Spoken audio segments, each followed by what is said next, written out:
The Mi Pad 3 is the latest tablet from the Chinese company Xiaomi. It costs right around $300 and rivals Apple's iPad mini in build quality and specifications. What appeals to me the most about the Mi Pad 3 is its premium build and software. It measures in at just 7mm thick and consists of a unibody aluminum shell that is cool to the touch and most certainly premium. The bezels around the 7.9-inch QHD IPS LCD display are relatively thin as well. There's enough room to grip the tablet with your thumb, but not too much more.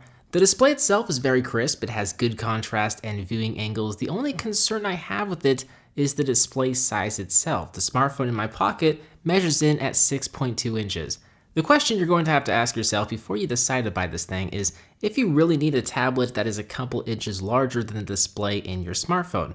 I mean, there will be a market for tablets with 8-inch displays, but given the lack of updates to the iPad mini line, it's evidence that the market for such tablets is shrinking while the market for large smartphones is on the rise. Now, the software is very appealing. Out of the box, the Mi Pad 3 is running Android 7.0 Nougat, which is a must for an Android tablet. You get a lot of useful features like quick settings toggles that appear at the top of the notification panel and some other useful features, but there is a big catch. MIUI or MIUI version 8.0 is on top of Nougat, and for whatever reason, many of Nougat's signature features are missing. For example, split view multitasking is not available with this version of MIUI. I read a report that said MIUI 9.0 will be coming to this device in mid-2017, bringing a multitasking feature and a PIP or picture-in-picture feature. But I mean, in my opinion, there's no excuse why multitasking isn't available here out of the box with Android 7.0. It's just such a tease. But with that said, there are some other features I admire. I like how in the settings you can determine if you want to show notification icons, your connection speed, and Wi-Fi network you are connected to up top in the notification panel. You can do this on other Android devices, but having the option to enable these features in the settings out of the box is pretty neat. One feature that is found in the developer options of most smartphones is built into the settings here. Xiaomi has made it easier to tweak the device's animations. Under battery and performance, you can hide or show system animations.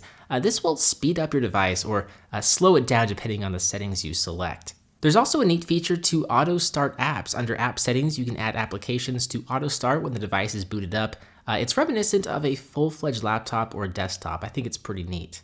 So you can tweak some of these settings to improve the performance, but the Mi Pad 3 runs very well out of the box. It's being powered by a Mediatek MT9176 hexa-core processor with 4GB of RAM. It would be nice to see a high-end Snapdragon processor, but the Mediatek chip seems to perform well and there's a generous amount of RAM. The biggest con is the lack of ROMs that support Mediatek processors. Geekbench 4 spit out a single-core score of around 1600 and a multi-core score of around 4000. The Mi Pad 3 has a 13-megapixel rear-facing camera sensor and 5-megapixel front-facing sensor. The rear sensor will likely not perform better than your smartphone, but hey, it's convenient to have for select applications.